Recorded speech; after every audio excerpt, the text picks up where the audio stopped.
Hi, you're listening to Commons Conversations. I'm Sophie Hartley, researcher at the Commons Social Change Library, and I'm joined today by Dr. Cathy Rogers, senior researcher at Social Change Lab. Today, we're going to be having a chat based on two pieces of research that we've each been involved in. So, first, Cathy will be asking me some questions about an article from the Commons Library, which was on the tactics fossil fuel companies are using to obstruct climate action. And then I'll be talking to Cathy about a report Social Change Lab released recently about strategies and tactics to curb the fossil fuel industry, which you can find on Social Change Lab's website. So first, we're going to find out what the fossil fuel companies are doing and then how we can fight back. First of all, just to introduce Cathy, Dr. Cathy Rogers is a senior researcher at Social Change Lab, a think tank based in London that studies the impact of social movements. Before joining Social Change Lab, Cathy completed her psychology PhD at Birkbeck University of London, and before that, she produced science TV shows for many years. She loves trying to understand things which are complex and hard to measure, with her overarching goal being to try to make the world a better, more just, more equitable, and more joyful place. Thank you so much for joining me, Cathy. Oh, it's a pleasure to be here. It's a really excellent pairing, I think. It's like the cat and mouse game we're going to be discussing. So I'm really looking forward to this conversation. Yeah, absolutely. No, I love being able to talk about what the problems are, but then really importantly, provide some solutions and how we can fight back. So, like I said, we'll start with our article on tactics fossil fuel companies are using to obstruct climate action first. So I'll hand it over to you, Cathy, to start the questions rolling. Yeah, well, thank you for the report, first of all, because I think that it's really good to have things outlined in detail, like approaches that sometimes you can wonder whether you're imagining that these things are happening. And I think to have the tactics outlined of actually the sort of very strategic way that fossil fuel corporations have gone about all sorts of campaigns of disinformation and so on is really interesting. So I just wanted to say thank you for the report. One thing that you talk about a bit is slap lawsuits. And I just wanted to dig into that a bit more to ask if you could explain a bit more about what they are and why they're so damaging. So, slap suits are one of these ways that fossil fuel companies are really attempting to intimidate their opponents. So, slap suits, that literally stands for strategic lawsuits against public participation. They've been around for quite a long time, really. I think the term was first used, I believe, back in the 90s, but we've really been seeing them used increasingly by these fossil fuel companies over the last kind of few years. And essentially, the way it works is these powerful fossil fuel companies will use their quite infinite resources to file lawsuits against advocacy groups and organizations. And it's a way of really trying to deplete these groups' resources. And it's really a tactic of intimidation because it makes advocacy really costly for these groups. So there's this really big power imbalance when these companies come after these groups. And so we've seen it happen, for example, in the Dakota Access Pipeline protests, where companies were suing climate protesters based on kind of lost revenue, where climate protesters haven't been able to stall projects. But then fossil fuel companies, I think they're also getting quite creative with the ways that they're using this slap suit kind of technique. So here in Australia, for example, there's been this recent case where Santos has been using the courts quite creatively to intimidate climate activists and a really broad range of climate activists. So there was recently a case where TV Islanders, they took Santos to court over their kind of giant Barossa gas project. Santos did eventually win that court case, but then what they did was they tried to claim court costs from basically a whole bunch of third-party advocacy groups. So these were groups that weren't even originally part of the court case. So these Mm. companies are finding these new ways to basically use the courts to intimidate an even larger kind of group of advocates that might not even be involved in the original cases. Yeah, we're finding that can have this really massive chilling effect, right? Because it becomes really, really costly for organizations, even when they're just trying to support climate impacted communities. And I guess one final thing that I'll just quickly say about these slap suits, at least here in Australia, we don't have great protections against slap suits. So I know that there are organisations here like the Australian Democracy Network, like the Human Rights Law Centre, and they've been calling on the government to pass some legislation that might help to create some protections against slap suits. And I think it's really important that we kind of support these efforts and that we really try to protect our rights to stand up against the powerful organizations when they do harm and then the harm that they're doing. Obviously is very effective because it works not only with the immediate case, but also is a very major red flag to other people who are planning to take any kind of action that this could be coming their way. So it's very insidious. It Absolutely. kind of almost reminds me of the use of NDAs in the kind of civic space, especially Yeah. against like women wanting to speak out against harassment and things, that you put an NDA and then suddenly you silence people and you know, there's this threat of huge litigation if you break your NDAs. Okay, so my next question is really about the time that we're living in now and the scope that there is for bad actors, including fossil fuel companies, to spread misinformation when it's so easy for those messages to be amplified through social media. How are regular people who might not be as au fait as you are with the ins and outs of particular arguments, how are they to know what information to trust? Yeah, I think this is such a great question. And I guess, first of all, I think this is just one of those examples of why it's so important to be teaching skills like digital literacy and media literacy from a really early age. I think those are the kinds of skills that we need more and more and more. But I guess in terms of things that people can do, ordinary people can do, activists can do, really conveniently, actually, some of my colleagues at the Commons Library just did this really fantastic project on countering disinformation. So we have a whole host of really, really accessible resources on our website about how to counter disinformation, about what you should be looking out for under the Countering Disinformation collection. But I guess just some really basic things. If you're first of all trying to spot misinformation or disinformation, I think asking just some really simple questions can be a great place to start. So who's sharing it? Is it a reliable source? Really questioning why they're sharing it. What connection do they have to the issue? Do they have a particular agenda? What impact are they trying to have? Just asking some of those basic questions before you kind of consume a particular message is really helpful to help you to kind of pause and think. And then I guess the flip side of that is if you're trying to counter misinformation that you've seen and you know that this is misinformation, there's all sorts of techniques I think that you can use. So for example, there's the kind of truth sandwich technique, which is basically where you state the truth, then you address the misinformation, and then you state the truth again. So you're really kind of sandwiching in the misinformation with the truth, so you're not focusing too much on that kind of opposition narrative. And then beyond that, I think more generally, really just trying to connect with people on values rather than immediately jumping to facts and data. And I think, you know, connecting with people on values can really help to break down some of those barriers that misinformation and disinformation can thrive on. Misinformation and disinformation, I think it often kind of thrives on those us versus them dynamics, right? But I Mm. think the good news is that you know, activists are often really great at and have had a lot of practice with values-based communication. And so sticking to that and to that kind of values-based communication, I think is a really effective way of pushing back against that increased misinformation and disinformation that we're seeing spreading through our communities for sure. I think that it's such a great piece of advice because I think people are often in a dilemma about how to talk about things that are not true, because sometimes by repeating them, you can reinforce them inadvertently. So I think the practical things like the truth sandwich is great. Yeah. And actually, like, don't start with picking apart that, start with what the values that we share are. It feels like, you know, it's really helpful, those kinds of advice. And I couldn't agree with you more about general digital literacy. I think it's hard enough from a sort of older generation, and at least we know something else, whereas I think for younger generations who exist in the digital world of that's how they consume their news, to understand how to evaluate a source and how to evaluate the veracity of a piece of information is so crucial for all sorts of things, maintaining democracy, very basic things.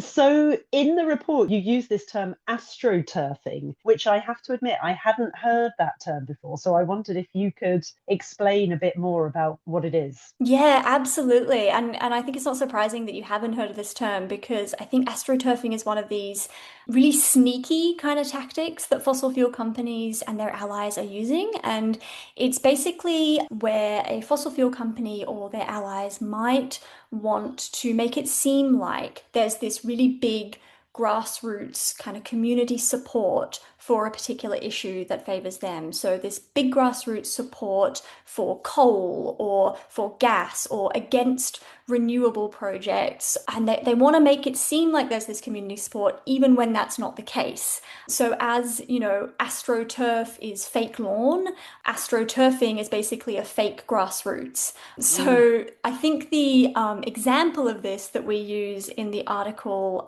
is a case from a few years ago where Glencore ran this kind of coordinated Project Caesar pro coal campaign.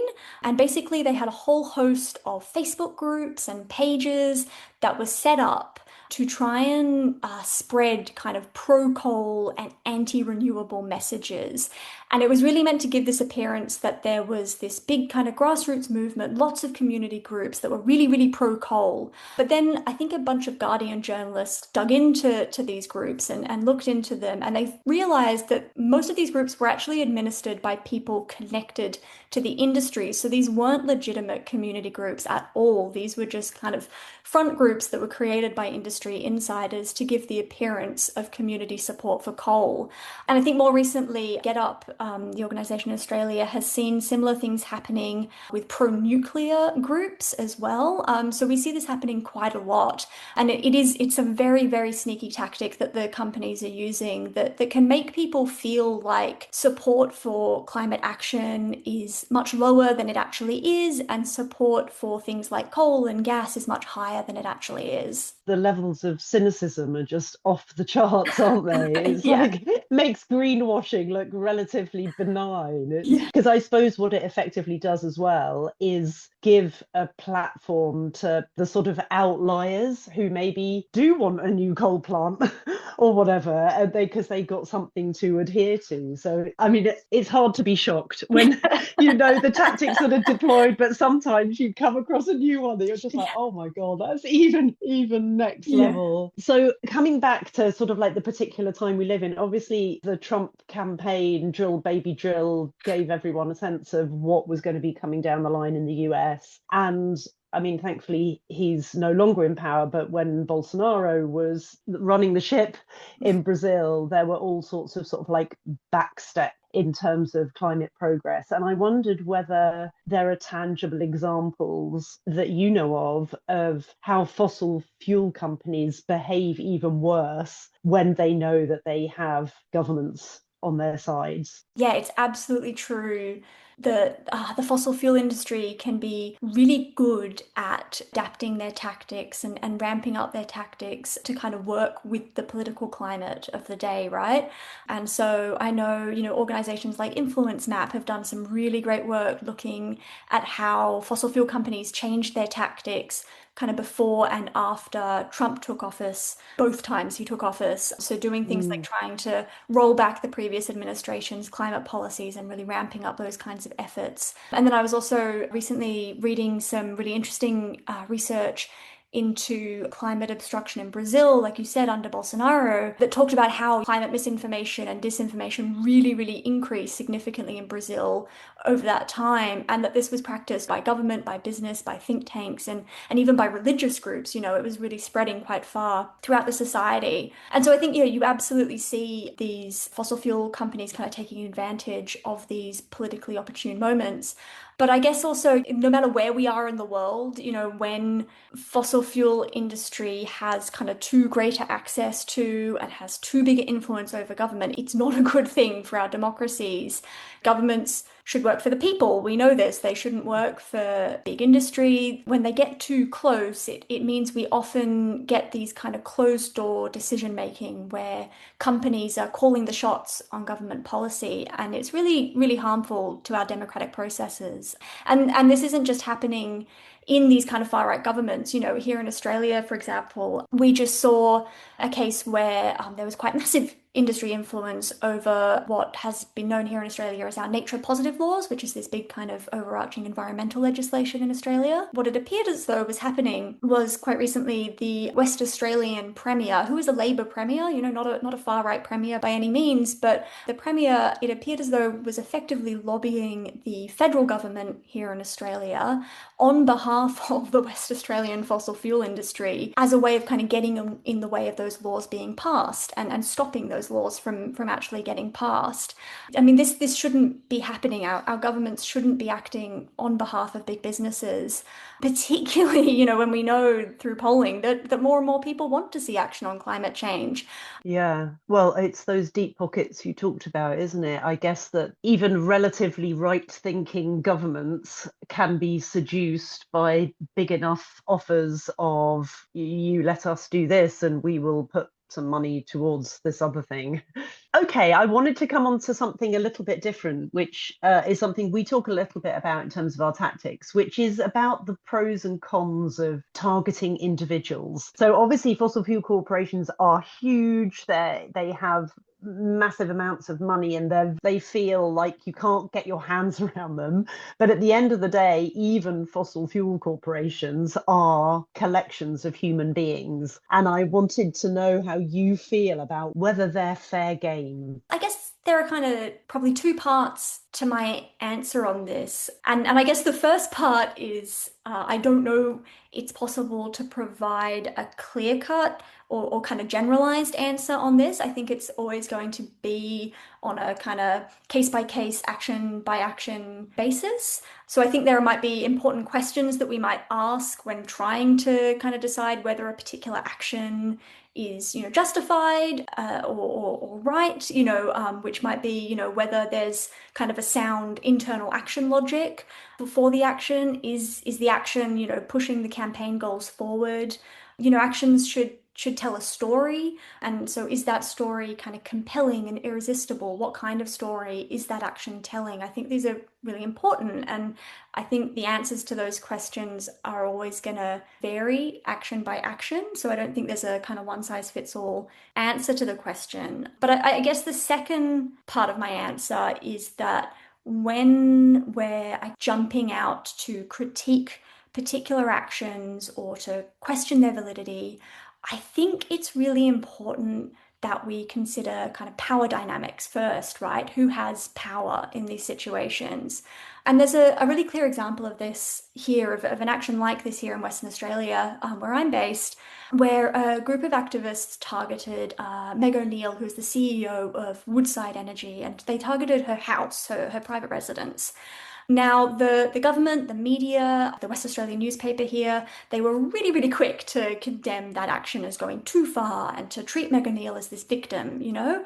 But I think, you know, when you then look at the kind of retaliation that the activists faced from kind of what were essentially kind of restraining orders placed against them, what were essentially kind of counter-terrorism raids perpetrated against them by the police, one of the activists literally had a gun pulled on him by a plainclothes police officer. Oh I my think it's, you goodness. know, it's pretty clear who has the power in these kinds Mm, of situations, right? The power of the state, the power of police, the power of the media. And I guess, you know, like if activism is about using the kind of small resources that we have to stand up against what can often be these really powerful oppositions, I think it's important that we don't allow ourselves to be kind of swept up in a narrative that peaceful activists are the aggressors in these situations and that these fossil fuel executives are the victims, because I don't think that's often the case, you know.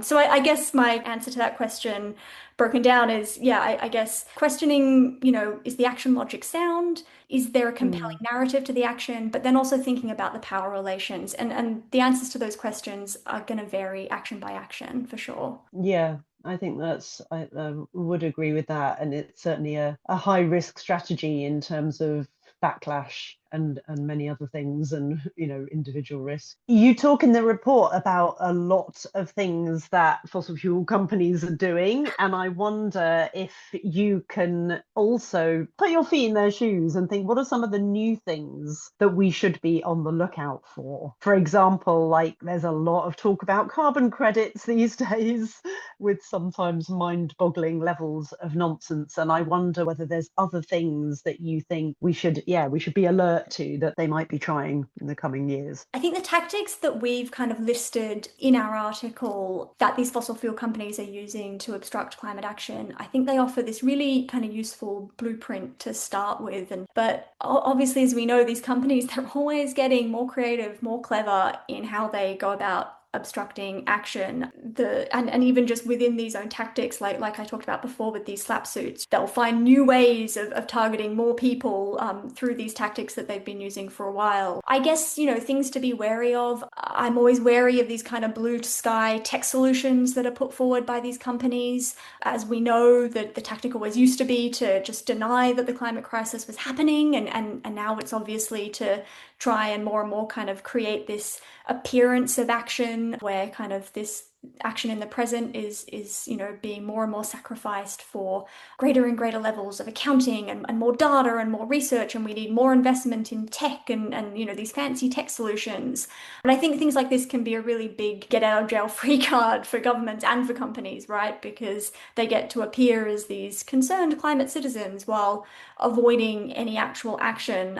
So I think we always need to kind of be on the lookout for new instances of those kinds of things. Definitely, yeah. I mean, it's a really good point about carbon capture and kind of like get out of jail free Mm. card, because it's like they're saying, yeah, no, we know that there is a problem now and finally admitted it, but don't worry because we've got the solution as well. Yeah, And and just, somehow the solution is you've got to invest more in us and in our technology, right?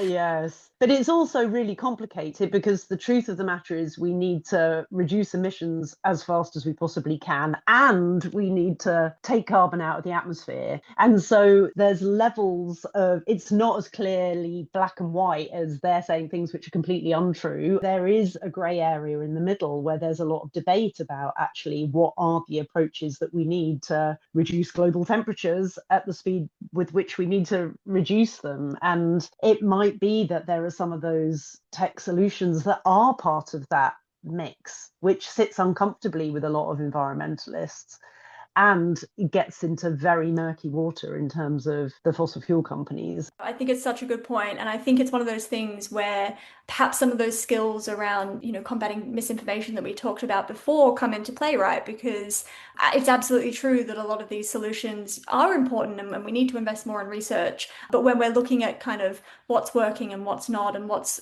worth being invested in and what's not, often it's important for us to question, okay, well, who's sharing this and who's asking for investment and why and what are their motivations, so that we can make sure that we're putting our efforts, where they are actually best needed and not just propping up this kind of dying industry. Yes, let's get that phrase dying industry out there a bit more.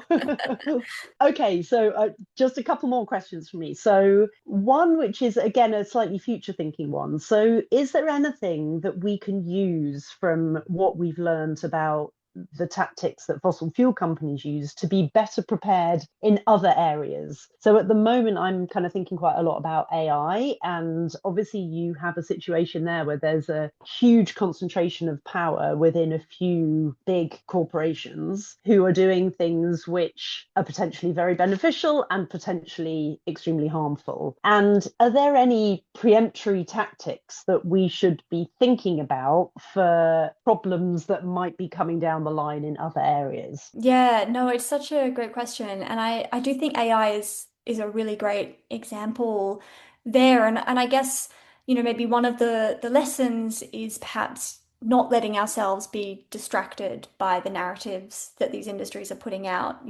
It's that tactic that these companies are using of kind of framing and reframing the debate. And so, for the fossil fuel industry, that often looks like, techno-optimism and shifting blame onto individuals and carbon footprints and, all of these things that allow the companies to portray themselves like these kind of responsible climate citizens while kind of shifting that blame and that focus and that need for action. But I think we see some of those same tactics used in the tech industry as well. There was the case, I think, a few years ago where a whole bunch of, companies and individuals were signing on to an open letter calling for this pause in training AI. And they were warning that there were going to be these kind of massively dystopian risks in the future if we don't kind of pause AI development. And that can all sound really good, right? Like, oh yeah, look, they're on side. But it again, it kind of lets these companies and these individuals cast themselves as the heroes. I think one of the signatories was Elon Musk, which should be a red flag to begin with.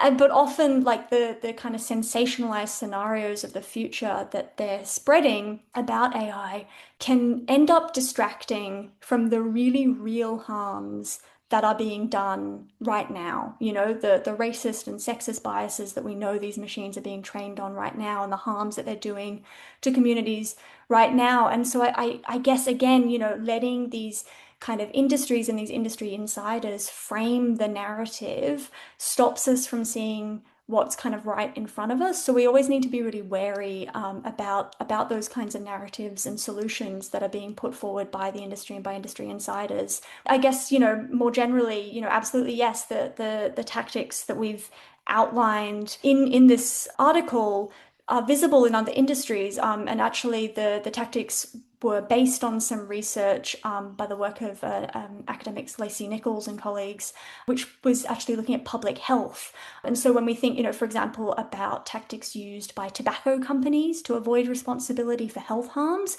we're seeing, we saw really, really similar things to what the fossil fuel industry does today. So yeah, I think these tactics we can look at and we can apply to a whole host of different industries that might be causing harm for sure. Yes, it's depressing, isn't it, that we hear the term the playbook, like the tobacco industry playbook is now being, like other people singing from those hymn sheets, and Yeah.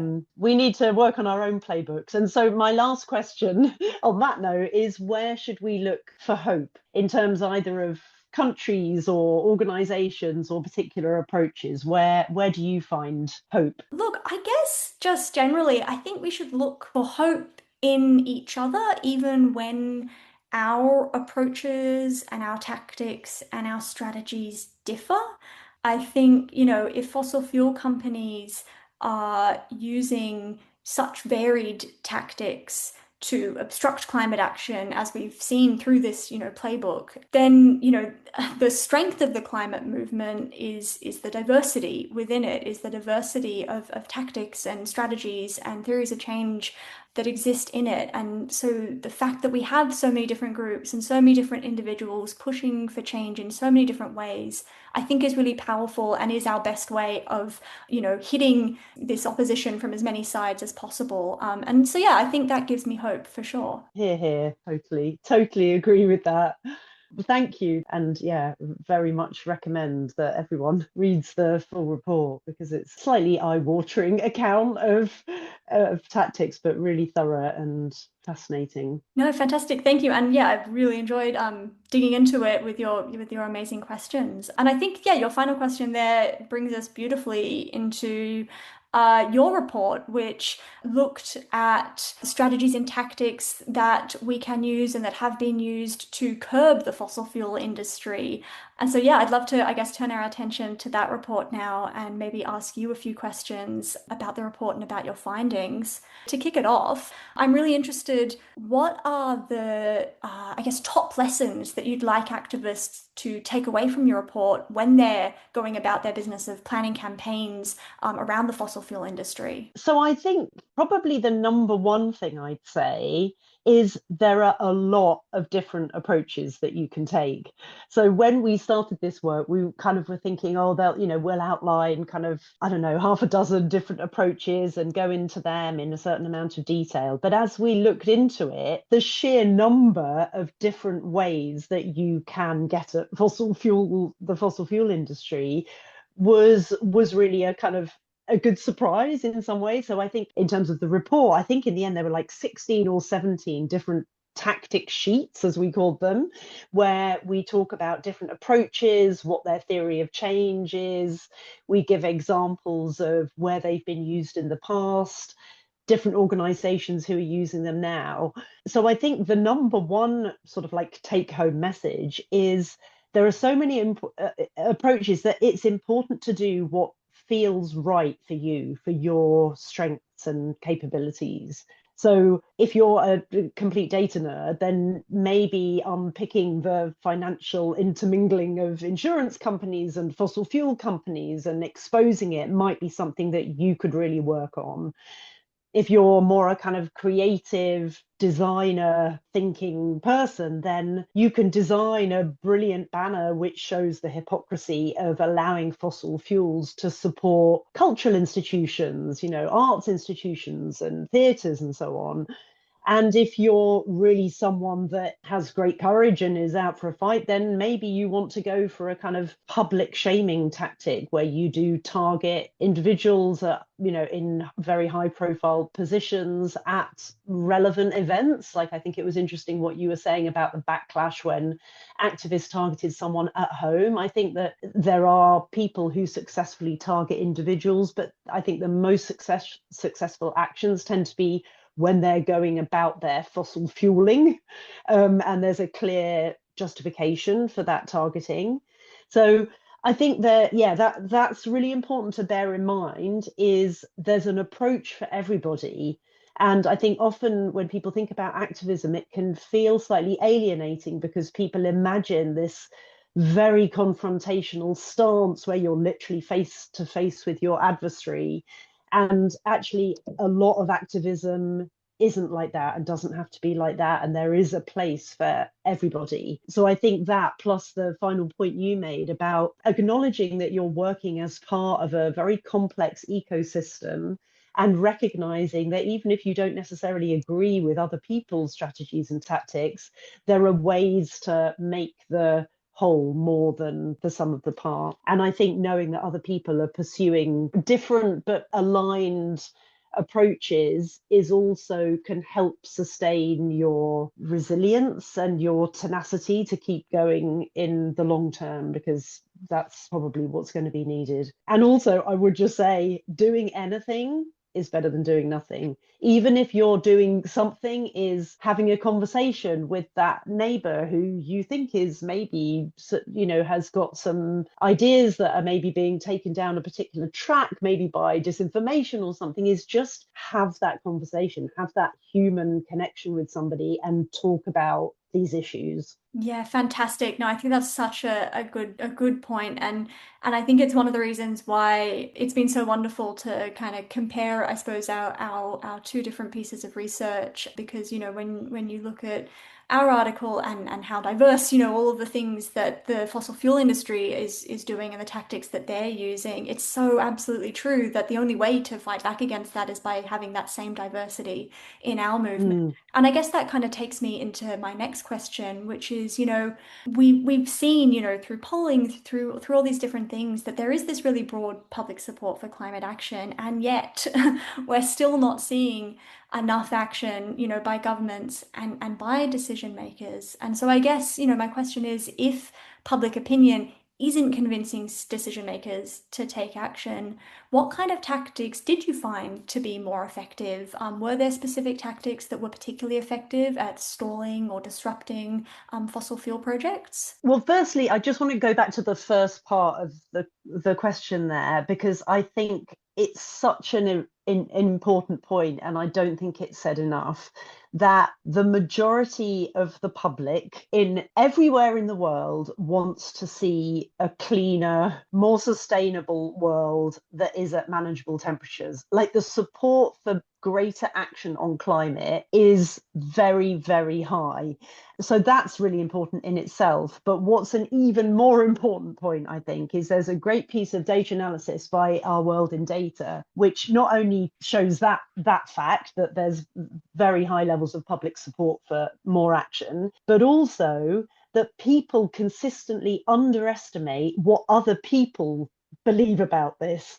In other words, people think we care about this, we care about climate, but other people don't care as much. And I really want to make the point that people are wrong about that. The truth is that we care about climate and other people also care. And I think for me, that's one of the greatest sources of hope is there's this huge untapped majority who support a rapid transition from fossil fuels. And so that's one reason why talking about it and letting everyone know that they're not in a minority who want that, they're actually in a majority. It could not be more important, and I think is the single probably most potent pushback to the fossil fuel industry, because who can fight a majority of people? So I think even more than saying this tactic is particularly effective, we didn't really evaluate like the relative effectiveness, because I think there's so many things that make that very, very difficult to do, because context is so different, and different countries and different times will all affect outcomes. But I think that the idea that pursuing many, many, many different approaches in concert, bringing behind you this feeling that actually the majority are going to back you, even if it's not sort of vocally out on the streets, but the majority are there backing these changes, then yeah, that's the power that we have. Fantastic. No, that's such a good point. And I think it comes back to one of those tactics that we were talking about previously, the astroturfing tactic that fossil fuel companies are using that is really feeding that fear, right, that people have that, oh, I care about climate change, but there's all these people out there who are against climate change action and who are pro coal and these things, and fossil fuel companies are kind of feeding that narrative by creating these fake groups and these fake community kind of sentiment, when, as you say, the reality is actually the vast majority of people want climate action, want a cleaner world, and that it's just simply not true that, we have big sections of our community that are trying to stop climate action. So yeah, no, I think that's such an important point that you're making there. Yeah, and that's a really good link to the astroturfing, because fossil fuel companies wouldn't have invented astroturfing were there genuinely grassroots organizations who in large numbers were supporting new coal plants being built or a new fracking campaign. So the fact that they're having to invent astroturfing is in itself a statement of their knowledge that actually the majority of people are against them. So Yeah. in a way, even though it's really cynical and kind of disgraceful, it's in a slightly obtuse way, it's kind of a source of hope. The fact that has to be invented, right? We'd be much more worried if it was real. Yeah, absolutely. And meanwhile, as we know, as climate activists, the community building and the community organizing that goes on the ground is very real in our movement and is full of, amazing people on the ground who are trying to make a difference. So it's so important that we actually compare that. Yeah, and I guess, yeah, we often think about, trying to use our campaigns to change public awareness and to increase public awareness about climate action. But as you say, maybe the more important thing is to demonstrate just how wide, public awareness and public support for climate action already is. One of the tactics that you did kind of talk about in your report, though, that I'm really interested in was targeting fossil fuel financing and insurance and things like that. You really drew that out in your report as being quite an effective strategy. And I'm interested, what was it about that strategy that kind of gave evidence that it was having an effect where it was being used? Well, I think with insurance companies in particular, I think that there is just such a clear logic behind targeting them. There's a few reasons for that. So I think one is insurance companies kind of position themselves as society's risk managers. And so they have massive reputational risk, like they're kind of customer facing. Unlike a lot of like fossil fuel dealings, insurance companies are consumer facing, because most of their money comes from insuring our homes and insuring our cars and insuring health and those kind of things, like more day-to-day things. And to do that effectively, they need public trust. And how can they have public trust when they are, on the one hand, refusing insurance to people in California for fire, and at the same time insuring fossil fuel projects which increase the risk of fire. Like that contradiction, I think, is something that can be really, really highlighted. The contradiction and the hypocrisy of that can be really, really called out. So that's one really important thing, is kind of like the risk, their reputational risk. I think that they're massively financially exposed to climate disasters. So if you look at the data on this, it's a shocking increase that you'll see over kind of the last couple of decades. Between, like, in the first 20 years of the 21st century, a third of all insured losses were attributable to climate change, hundreds of billions of dollars. And that share is rising every year. Every year that we have record heat again, and we have record fires, and we have record floods, and we have record typhoons, is going up. So they're massively financially exposed. But, and this is the thing that really surprised me, a fairly small part of their revenue share comes from fossil fuel underwriting. So if you look at insurance companies as a whole, then insuring fossil energy is a tiny part of their business. It's like usually less than 2%. So it's not as if they have to keep insuring these projects because they really need the income from these projects. It actually wouldn't harm them that much to say no to financing projects of fossil fuels. So there's kind of like this whole combination of financial reasons, hypocrisy reasons, their own financial exposure. Like they can see, looking ahead, looking to 2050 or even 2030, that insurance companies are not going to be able to exist anymore because they're not going to be able to support the level of losses which are going to be coming. And even like there's an amazing, I mean, slightly mind-blowing, I think it's a LinkedIn article, but if you Google Gunter Tallinger, who's the chief exec of Allianz, who's one of the big insurers, he's talking about the end of capitalism. And he's talking about the need to, like, the urgent need that we reach net zero by 2050, I think he's talking about. And he says this is not about saving the planet. This is about saving the conditions under which markets, finance, and civilization itself can continue to operate.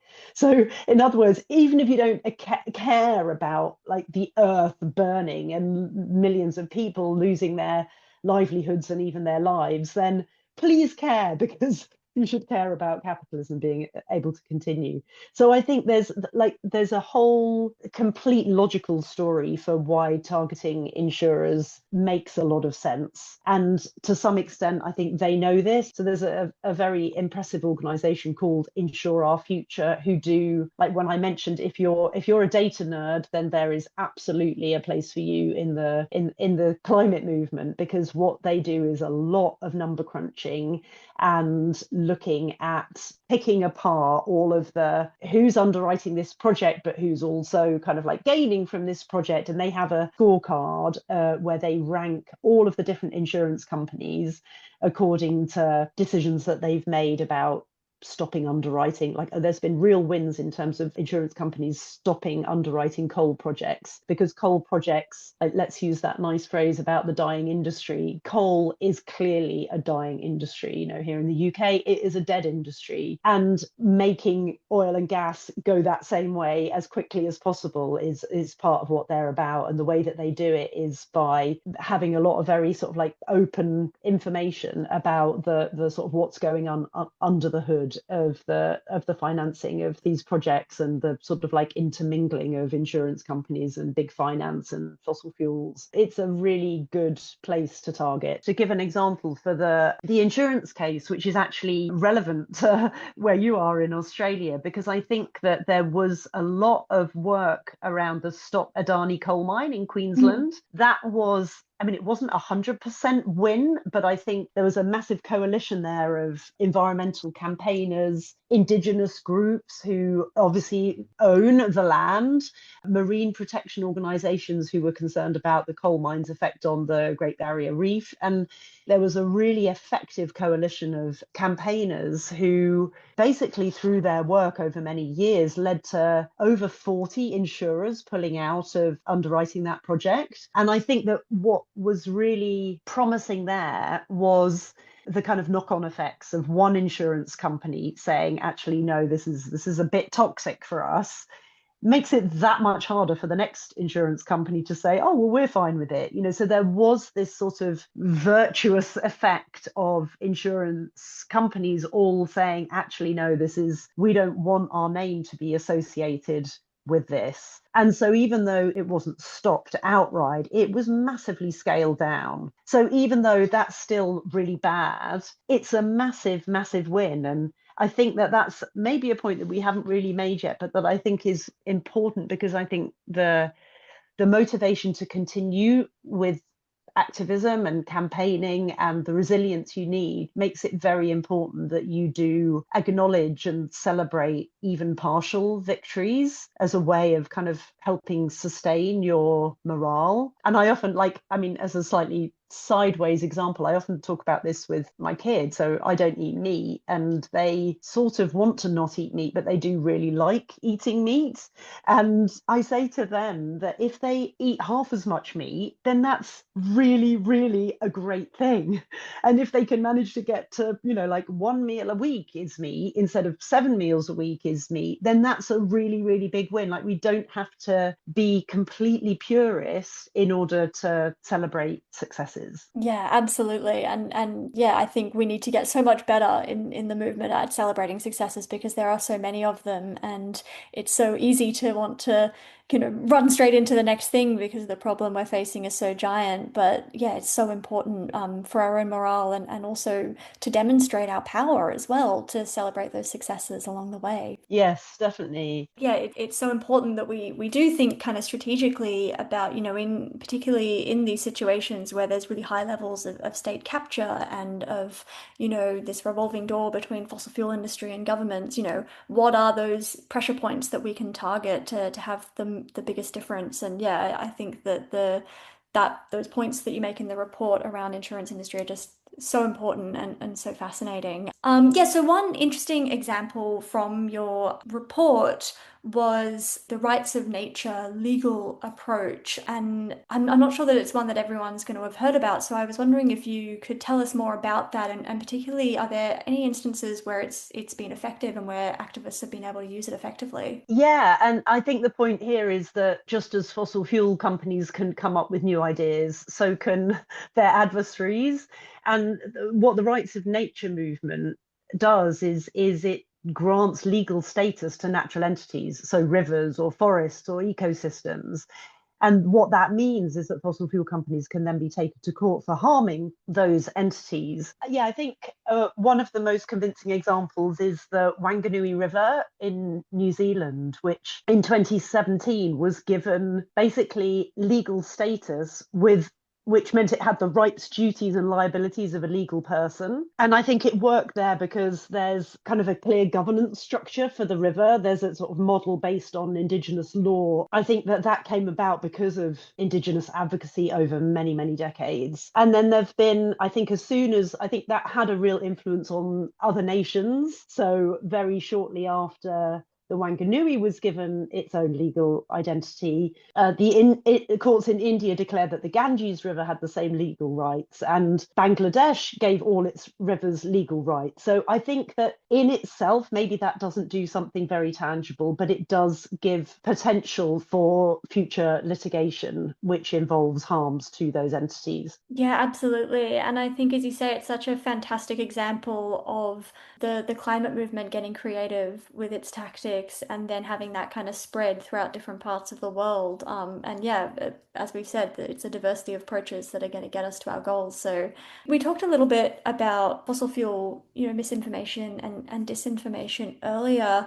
I'm wondering, as well, are there any specific tactics that you found that have helped activists to push back against fossil fuel misinformation and disinformation? Yeah, I mean, I think you gave some very interesting sort of tips on this. And I would add to that one thing that we haven't really talked about yet, which is kind of wit. And I think that that's actually a different way of pushing back against these things, is sometimes with really good sticky phrases like big oil new, which was used by a lot of campaigners.